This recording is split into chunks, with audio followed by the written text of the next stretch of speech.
What's up? It's your boy Danye BC2, and today we got a video on Dr. Umar Johnson.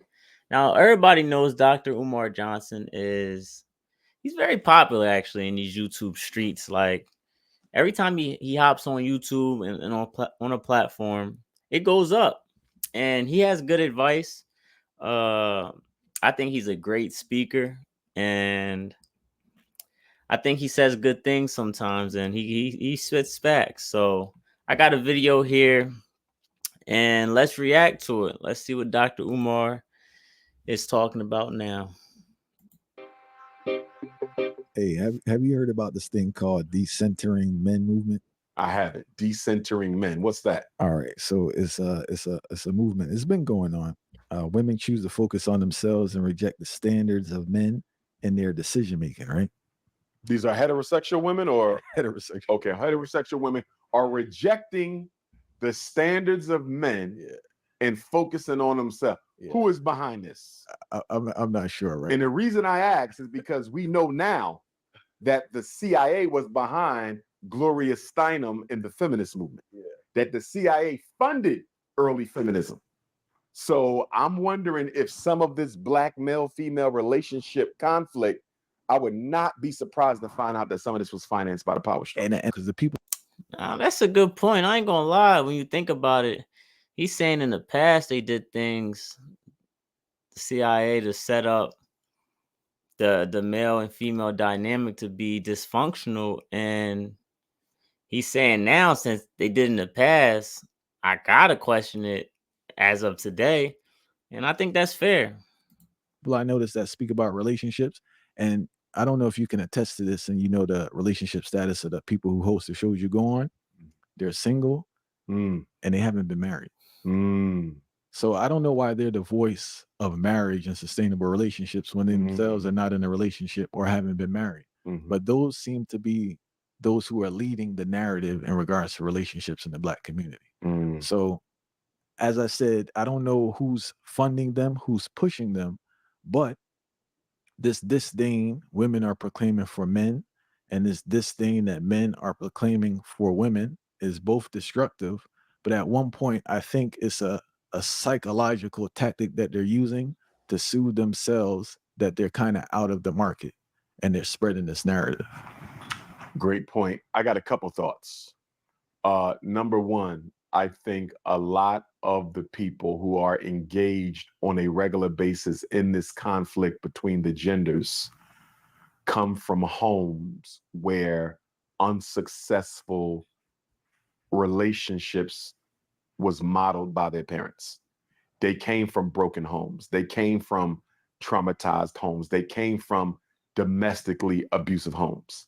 And I think they carry that pain with them into their adult relationships. And I think that childhood trauma of observing dysfunction was intensified when they actually experienced it themselves in their romantic relationships. I think a lot of them suffer from low self-esteem, where they constantly are ending up with the wrong people because they're too afraid to approach the right people. Say that again, because A lot. He's spitting. And to be honest, when you think about it, and you think about nowadays, the uh the single parent household is so high, and that people aren't being raised in two parent households. And like you said, the trauma and all the dysfunctional things that people do get raised in and around, I think does have a cause of people making platforms and spreading these narratives, and and is actually not helping the cause of getting men and women to see or work well together. And it's crazy because the video that went the most up for me lately was when I was talking about marriage, and everybody wanted to talk about how I'm not qualified, or how like I'm tripping because I'm an advocate for marriage. And the crazy part is, they're only talking about the bad side to marriage. They're only talking about the dysfunctional side of marriage. And that's because that is what is shown the most. It's what's pushed the most. It's what the algorithm catches onto the most. So I think yes, a lot of people are making podcasts and is talking about it and is adding on to the piling of that gender dysfunction or gender battle or gender war, whatever you call it. But I also think it's the algorithm, and I also think it's the system that is allowing for these things to really be pushed and promoted. So A lot of people are constantly ending up in dysfunctional relationships with the wrong people because they don't have the self-esteem to approach the right people. Thank That you is so a much. very big issue in the community. and this when he points this out in terms of people's self-esteem is so low, so they approach the person that they do want to approach, but they're just scared because of their self-esteem's low. I agree. Listen, and I'm gonna be honest with you. My females out there, a lot of y'all date guys that you feel need help. I think because you're scared of dating a guy that you feel like he might be like too qualified for you in a sense, or you feel like you're just like, dang, I don't know what I can bring to the table because he has this, and that in play. And I see a lot of women going for guys that are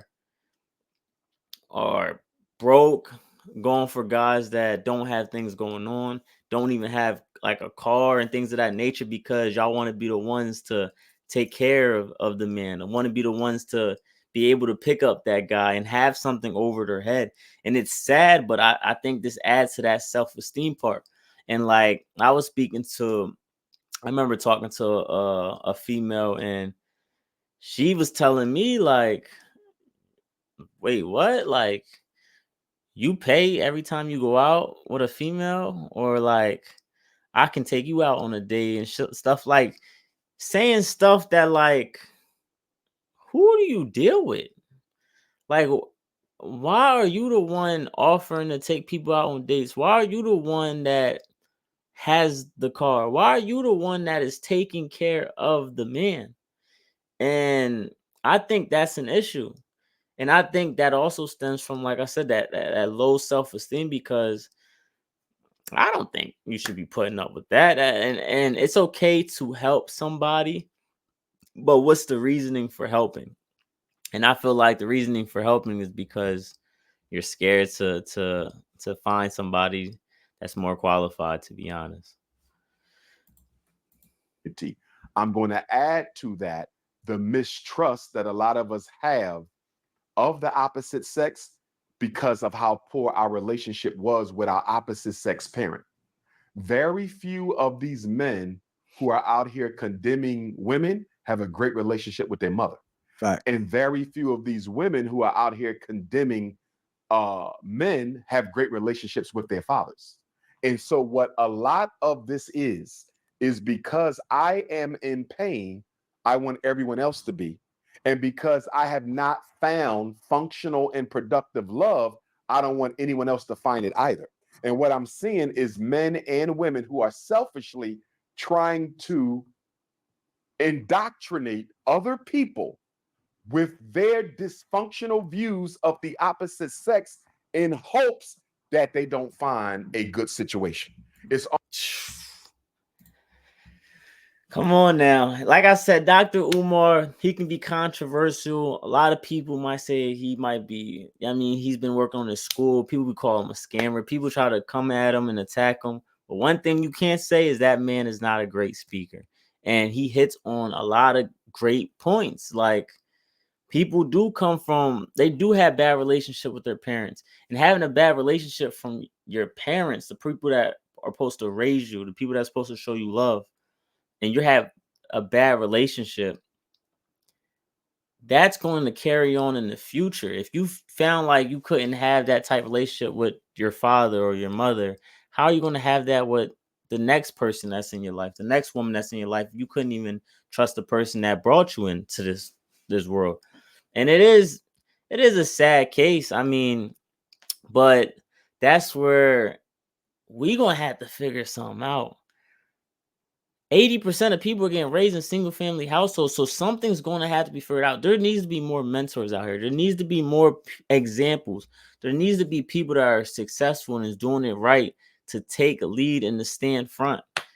Like, I'm not sitting here saying I got all the answers, but I'm saying that I'm at least trying to do better. I'm trying to spread positivity. I'm trying to bring people together, but also in a smart way.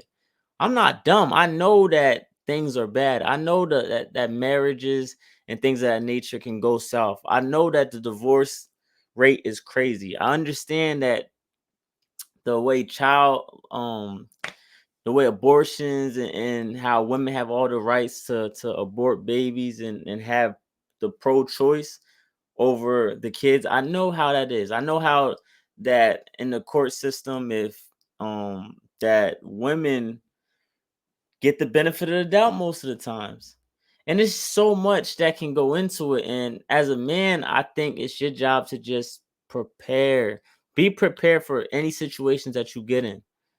You need to know better. And that's just, it comes with knowledge and it comes from learning from people that are doing it the right way. Stop taking advice from people that's not doing it the right way. And prenups, making sure you find that right woman. You vet that woman. You make sure that the woman that you're with, don't just look at her for sex. Don't just look at her for just the eye test.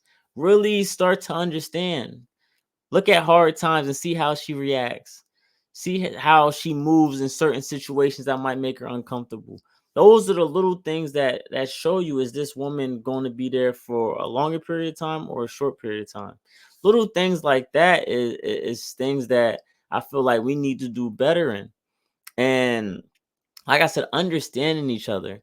Now, I do really truly believe that the woman doesn't understand the man nowadays. And I think that is a huge problem of why relationships don't work.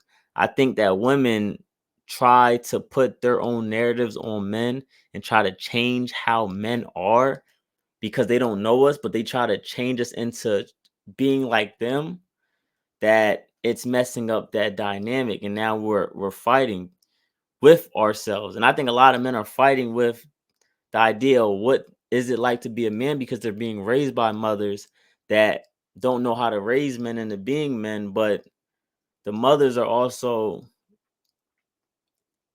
are having trouble with finding a man. So how can you, like, it's just like I said, it's just a sticky situation right now. And I think a lot of people just don't know better. And we, like I said, at the end of the day, we need people, our leaders, the people that are doing well in society, that have successful marriages, that have a strong message and can help people get to the next level, to start speaking up more. And I think things will start getting better. And listen, appreciate you guys. If you still are watching the video, please do me a huge favor, hit that like and subscribe button if you enjoyed the content. I see that Cash App down below, man. Any donations or help would be truly appreciated. And see y'all in the next video.